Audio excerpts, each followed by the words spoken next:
A very warm good evening to all of you. आज हम biology class +2 unit number 8 start करने जा रहे हैं अपनी।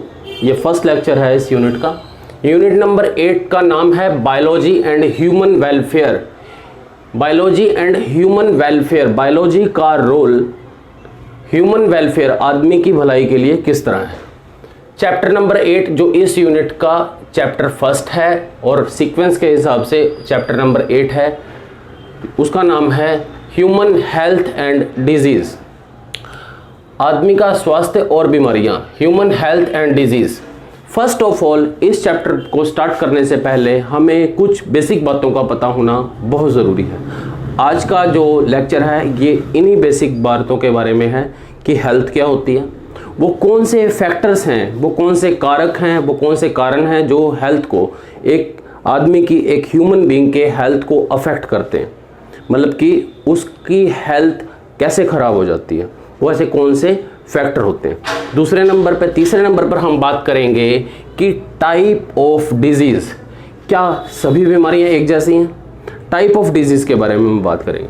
चलिए हम बिना टाइम वेस्ट किए सबसे पहले जो मोस्ट इम्पॉर्टेंट डेफिनेशन है जो WHO ने प्रोवाइड की है, हेल्थ, हम सबको पता होना चाहिए। इस चैप्टर का नाम ह्यूमन हेल्थ एंड डिजीज़ है। डिजीज़ से पहले हमें हेल्थ के बारे में पता होना चाहिए कि हेल्थ एक्चुअली में है क्या, ऐसा हेल्थ में क्या क्या क्राइटेरिया आते हैं, हेल्थ के अंदर ऐसे कौन कौन से क्राइटेरिया हैं जो एक पर्सन के अंदर होंगे तो हम उसे हेल्दी कह सकते हैं और नहीं होंगे तो हम उसे डिजीज्ड पर्सन या अनहेल्दी कह सकते हैं।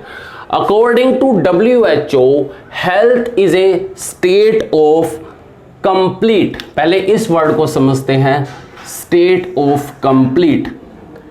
स्टेट ऑफ कंप्लीट का मतलब क्या है, एक ऐसी अवस्था जो अपने आप में पूर्णता को प्राप्त करती है। Health it is a state of complete. उसके अंदर कौन कौन से क्राइटेरिया आते हैं, physically, mentally and social well being.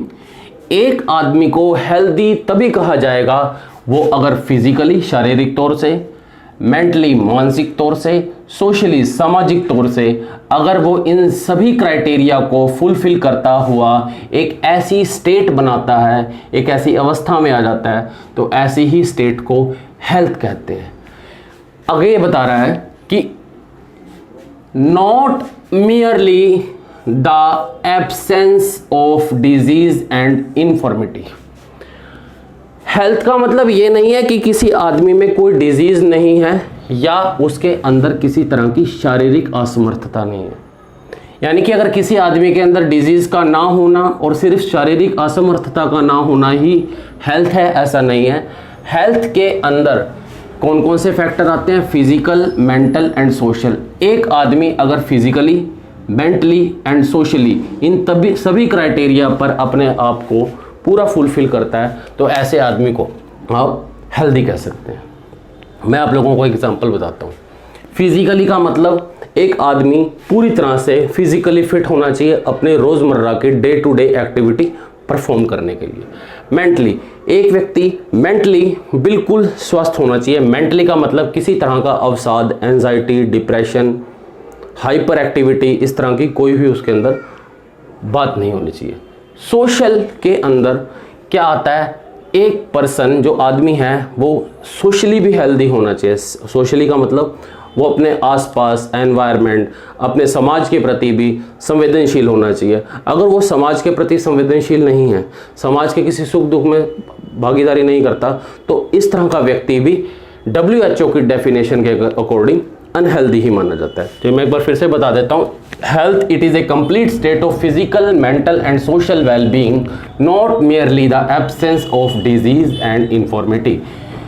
Health की डेफिनेशन ये कहती है कि क्या किसी भी व्यक्ति का सिर्फ बीमारी रहित और अपंगता रहित होना ही हेल्थ की डेफिनेशन नहीं है। ऐसा व्यक्ति फिजिकल, मेंटल और सोशल, शारीरिक, मानसिक और सामाजिक तौर पर स्वस्थ होना चाहिए। जो इन तीनों क्राइटेरिया को फुलफिल करता है ऐसे ही आदमी को हेल्दी कहते हैं। सेकंड फैक्टर, सेकंड टॉपिक बहुत ज़्यादा इम्पॉर्टेंट है, यूं कह लीजिए इस पूरे चैप्टर की नींव है। फैक्टर अफेक्टिंग हेल्थ, ऐसे कौन से फैक्टर हैं, ऐसे कौन से कारक हैं, ऐसे कौन से कारण हैं जिनकी वजह से एक पर्सन की हेल्थ खराब हो जाती है, वो आदमी हेल्दी से डिजीज की श्रेणी में आ जाता है, कैटेगरी में आ जाता है। Genetic disorder, infection and lifestyle. First factor है जेनेटिक डिसऑर्डर।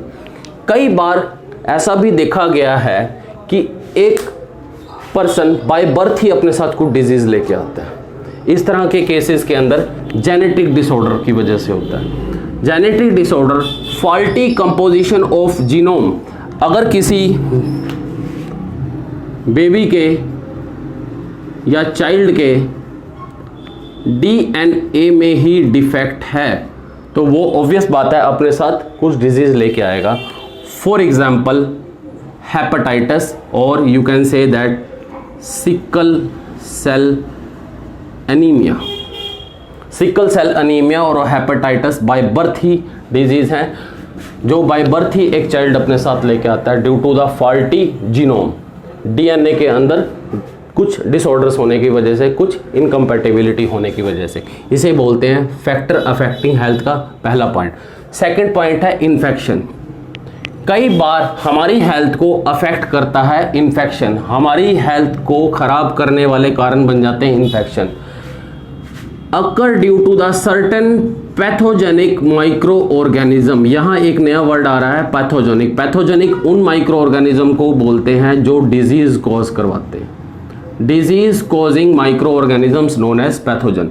कई बार हेल्थ कुछ ऐसे पैथोजन्स की वजह से भी खराब हो जाती है, डिजीज कंडीशन में आ जाती है जो पैथोजन डिजीज कॉज करवा सकते हैं। For example bacteria and virus. इसका सबसे अच्छा एग्जाम्पल क्या है? Typhoid fever, malaria,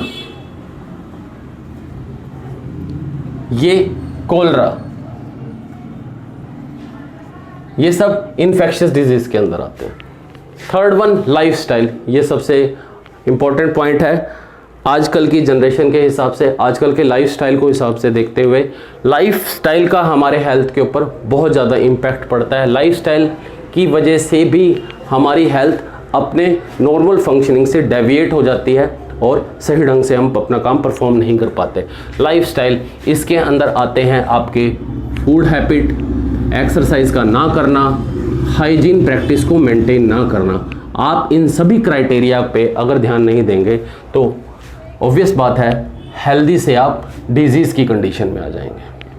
food properly नहीं लेंगे, एक्सरसाइज नहीं करेंगे, हाइजीन प्रैक्टिस मेंटेन नहीं करेंगे, अपनी साफ सफाई और रख रखाव नहीं करेंगे तो आप लोग हेल्दी कंडीशन से डिजीज़ कंडीशन पर आ जाएंगे।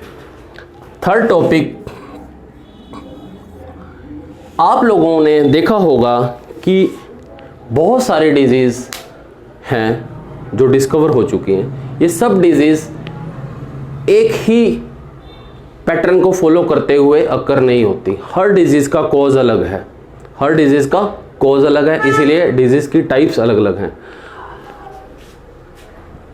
टाइप ऑफ डिजीज़, ब्रॉडली इतनी सारी डिजीज़ हैं। मैं ब्रॉडली अगर बात करूं तो आप बहुत सारी जिन डिजीज़ को मेनली 2 पार्ट्स में डिवाइड कर सकते हैं।